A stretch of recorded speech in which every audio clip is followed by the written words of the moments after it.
Hello दोस्तों, मैं विनय कुमार। आप लोगों को टॉप मैथ ज्ञान में स्वागत है। आज आप लोगों को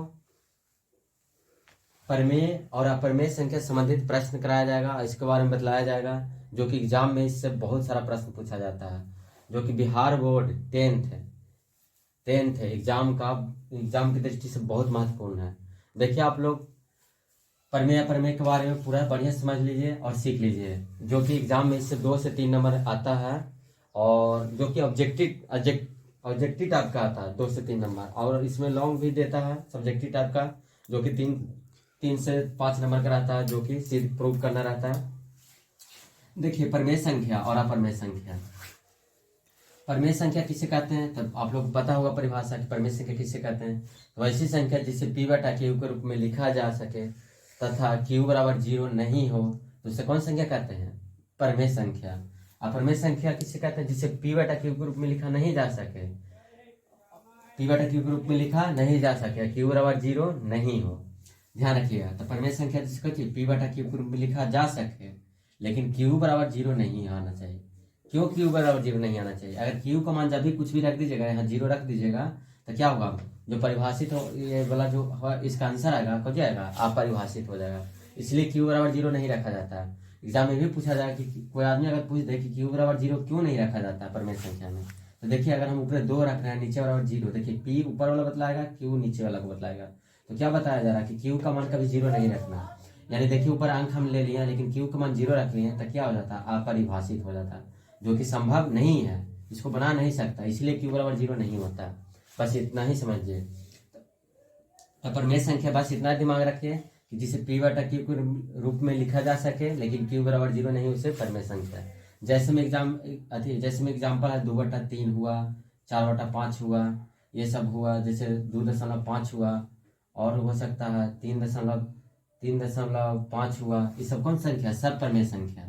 कहिए कि सर इसको ये तो p बटा q के रूप में लिखा नहीं है, लेकिन जब इसको 10 दशमलव हटाइएगा तो नीचे कितना आ जाएगा, 10। देखिए p बटा q के रूप में हो गया ना, इसको दशमलव हटाइएगा तो कितना आ जाएगा, 10 आ जाएगा। इसको p बटा q के रूप में लिख दिए ना, तो p बटा q के रूप में लिखा जा सके उसे प्रमेय संख्या कहते हैं। या तो जिसका वर्गमूल निकल जाए आसानी से, जैसे √1 प्रमेय संख्या है, √4 प्रमेय संख्या है, √16 प्रमेय संख्या है, √25 प्रमेय संख्या है। यानी जिसका वर्गमूल पूर्णांक संख्या हो, पूर्णांक संख्या यानी पूरा पूर्णांक हो। जैसे 1 का वर्गमूल कितना होता है 1, 2 का वर्गमूल कितना होता है 4 का वर्गमूल कितना होता है 2, 16 का वर्गमूल कितना होता है, और जैसे और देखिए छूट गया 9 का वर्गमूल 3 होता है। तो ये सब कौन संख्या है, प्रमेय संख्या।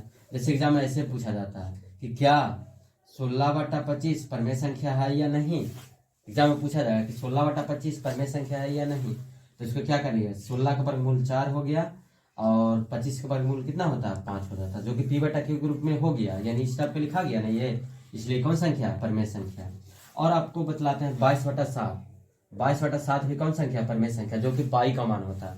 पाई का मान होता है 22/7, जो कि कौन संख्या है, प्रमेय संख्या। अगर आप लोग से ये एग्जाम में पूछा जाए कि 21 प्रमेय है या अप्रमेय है, तब क्या बोलिएगा।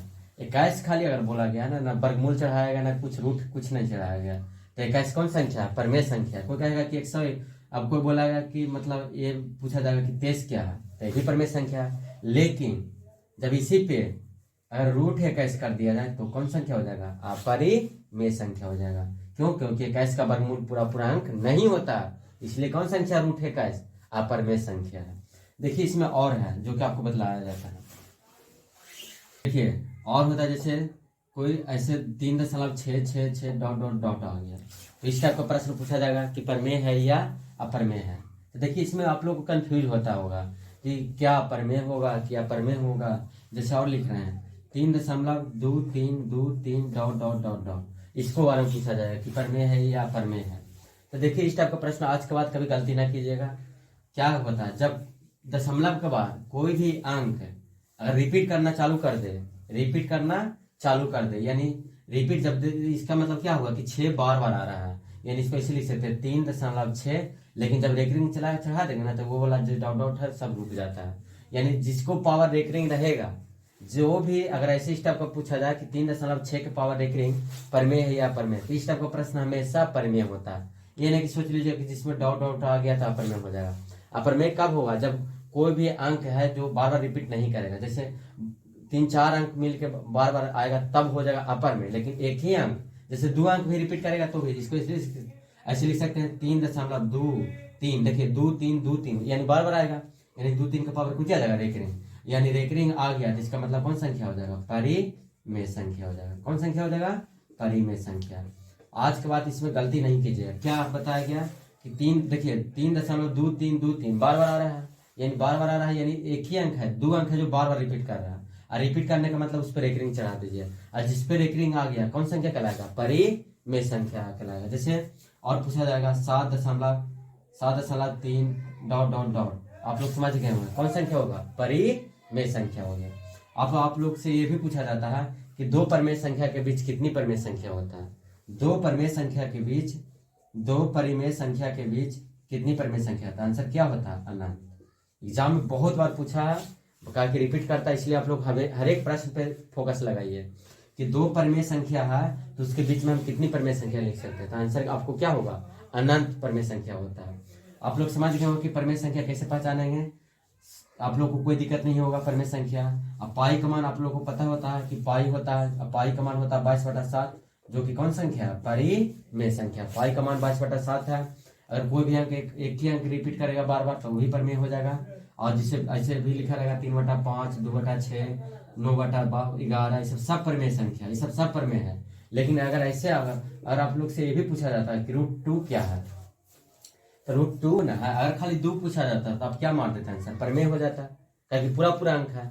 लेकिन √2 पूछा जा रहा था। √2 यानी 2 का वर्गमूल होता है 1.414, कुछ बहुत आते रहता है। इसलिए जिसका दशमलव में बार बार मतलब कोई भी अंक मतलब 2-3 अंक बार बार रिपीट करेगा तो समझिए कौन संख्या? अपरिमेय संख्या।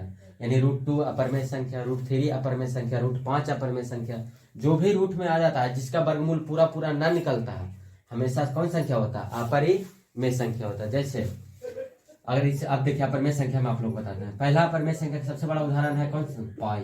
पाई है, जो कि कौन संख्या है? अपरिमेय संख्या। पाई कौन संख्या है? अपरिमेय संख्या। हमेशा ध्यान रखिएगा। अब बोलेगा कि पाई/2 क्या है सर?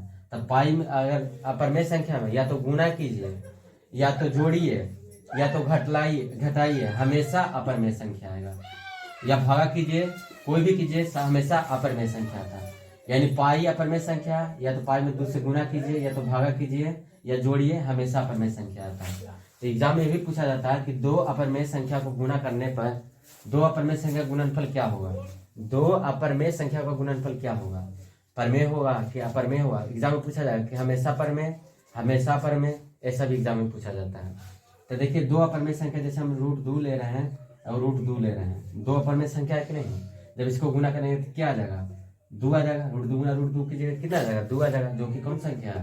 परिमेय संख्या। तो एग्जाम में पूछा जाता है कि 2 अपरिमेय संख्या का गुणनफल क्या होगा? तो परिमेय संख्या। लेकिन कभी कभी ऐसे भी तो हो सकता है कि √3 गुणा √2 कर रहे हैं, तो देखिए तो √6 आ जाता है, और √6 का वर्गमूल पूरा ना निकलता, तो क्या आ जाता है? अपरिमेय संख्या। तो एग्जाम में पूछा जाएगा कि 2 अपरिमेय संख्या का गुणनफल क्या होता है? तो एग्जाम में हमेशा ध्यान रखिएगा, पूछेगा कि हमेशा परिमेय, या दूसरा ऑप्शन आएगा हमेशा परिमेय, या तीसरा में ऑप्शन आएगा परिमेय और अपरिमेय दोनों। तो आंसर क्या मानना है? परिमेय और अपरिमेय दोनों आता है। तो एग्जाम में यही पूछा जाता है कि 2 अपरिमेय संख्या का गुणनफल हमेशा क्या होता है? तो परिमेय भी आ सकता है और अपरिमेय भी आ सकता है।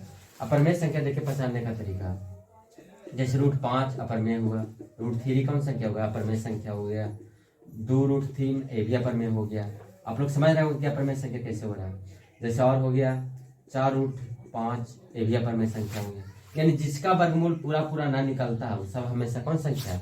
अपरिमेय संख्या होता है। जैसे और को पूछा जाएगा, जैसे बोला जाएगा कि बताइए 20/25 परिमेय है या अपरिमेय? तो आप लोग को लगता होगा कि 25 का तो वर्गमूल 5 निकलता है, लेकिन 20 का वर्गमूल निकलता है नहीं, इसलिए कौन संख्या हो जाएगा? अपरिमेय संख्या हो जाएगा। और आप लोग को दशमलव में पूछा जाता है प्रश्न, जैसे 4.3.14327, इस टाइप का प्रश्न रहेगा ना। अब डॉट आगे देखिए, यहाँ क्या था? परिमेय संख्या में क्या था कि कोई भी अंक बार रिपीट कर रहा था, 2 अंक चाहे 3 अंक चाहे 1 अंक रिपीट कर रहा था। लेकिन यहाँ देखिए 3.1437327 और बार आ रहा है, यानी डॉट आ रहा है, यानी कोई 1 अंक रिपीट नहीं कर रहा है। इसके बारे में मतलब ही नहीं किया कि 1 अंक रिपीट कर रहा है।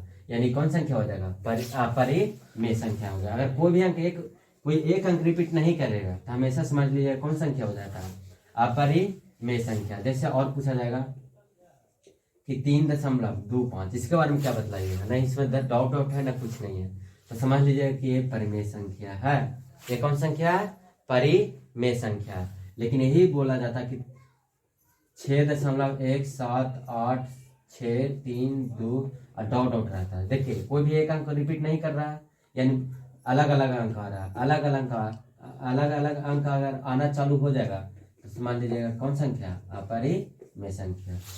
बाकी इतना ही, और आप लोगों को अगला टॉपिक लाया जाएगा। आज के बाद आप लोगों को परिमेय में कोई दिक्कत नहीं होगा। Okay, thanks.